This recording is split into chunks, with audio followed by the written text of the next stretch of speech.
you've heard it said that God's ways are not man's ways. Let me show you what that means. And this is going to really give you something that you can prove, and I promise you, you can prove it. If you're stuck in a situation where you're looking at your finances and you're saying, it's not enough. What I do is not making enough money. I need to do something. I need more money. So first of all, to start this off, I want to tell you, and I'm going to have to put my glasses on because it's kind of bright, is that I've done this and it's worked every single time in my life. I learned this from very, very wealthy people who understand the Bible and the teachings of prosperity in the Bible. The Bible's the greatest prosperity book on the history of the planet, okay? The first thing you have to understand is this is a seed. It's an avocado seed.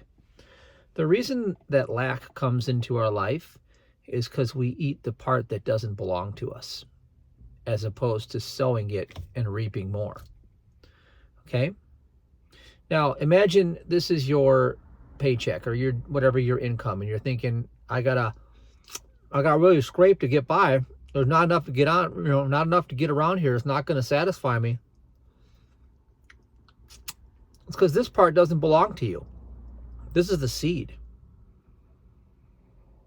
And what you're going to have to learn in this lifetime is that you have to learn to live by the seed.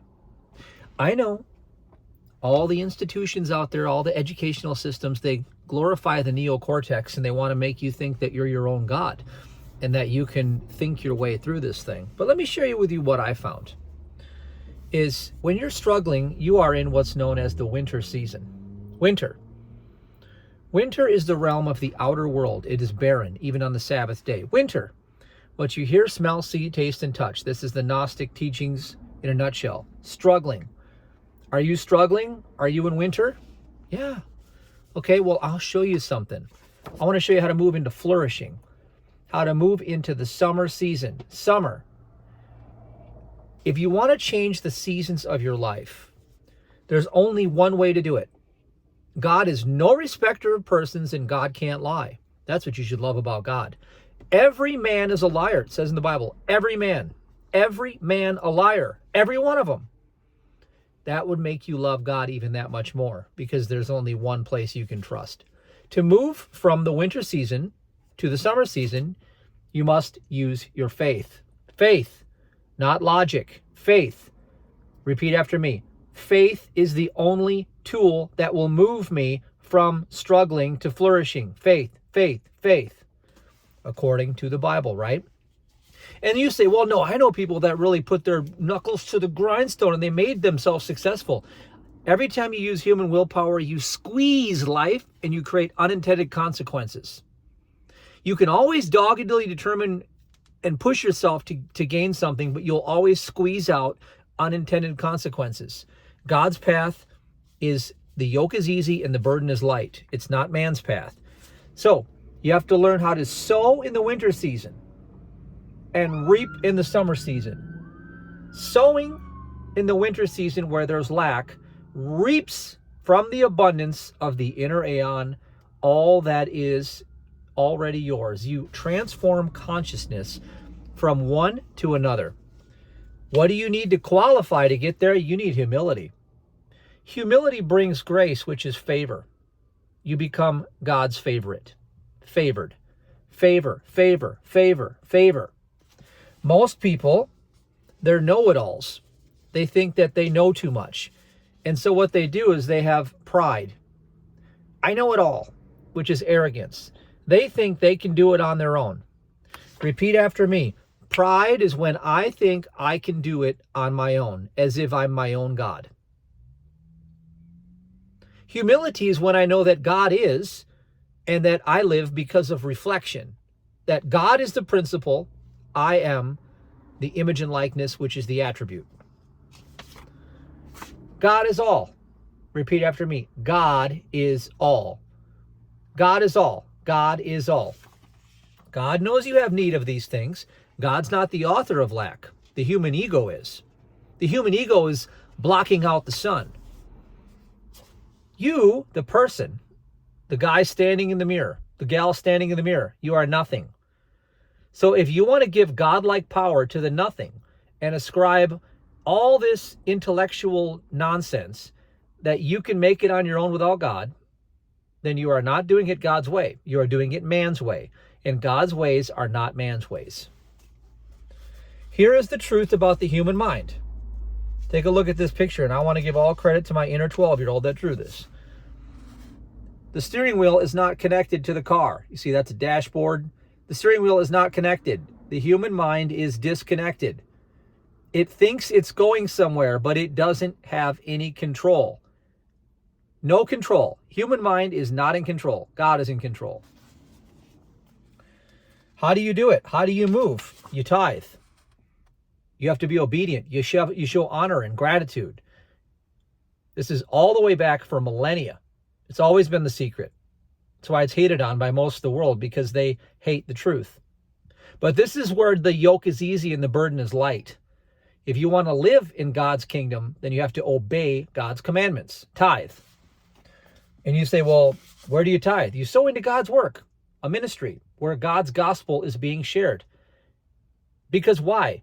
Because God expands his ministry through people. He has to be in the wisdom of a truth from the folly of a preacher. He has to show up somewhere for you.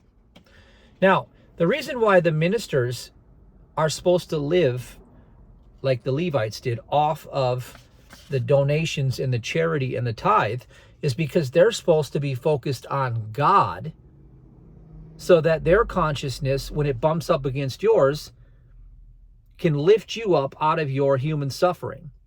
They're not supposed to be endowed with all the worldly concerns because they've chosen to serve God. Now, you may or may not agree with that, but that's how it's been done for thousands of years, and that's how God ordained it. You don't have to agree with God, but the sooner you do, the better it becomes for you. And then what you do after you sow is you wait patiently. This is the secret. You wait patiently on the Lord, and the harvest comes. Now, when the harvest comes, it shows up in a way that you have no clue how it was done. So what I did, and I'll tell you a story. I was getting this money and it was pathetic. Can't live on it. So I said, I can't eat it. It must be a seed. If you can't consume it, if it's not the good part, the pulp, the good stuff, it's the seed. So I took my entire last paycheck and I sowed it into a ministry where I was getting my nourishment. And I said, God, I can't do it, but you can. Thank you, God, for giving me 100-fold increase. Thank you, God, for opening up the windows of heaven as you promised you would because of my faith, my obedience, and my tithe. So not only did I give 10% on every check, I took the whole check and I said, this is not my harvest, it must be a seed. Every time I did that, I've done it 4 times in my life. Every time I've done it, the seasons have changed within a matter of a couple months, or maybe even 6 months at the longest. Because when you plant the seed, there's a waiting period, patience. And then when the harvest came, it was delicious every single time. So when the harvest came, I was able to cash in abundantly every single time. And I never made the mistake again of eating what doesn't belong to me. The first and best 10% belongs to God. If you take that from God, you rob God of the ability to give you the harvest. And when it's not a harvest, in other words, if what you're making is not delicious, it means it's a seed. It means that it's your lesson to learn to live by faith and not by your own human understanding. Your own human understanding is causing you to try to live off this, when God has already given you this. But you need a change in consciousness to get there. And the only reason why you're not there, if you're not there, is because you haven't used this.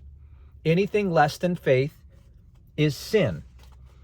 Anything less than faith is sin. because it leads to this, loss. And it leads to this, trying to live off this, which doesn't belong to you.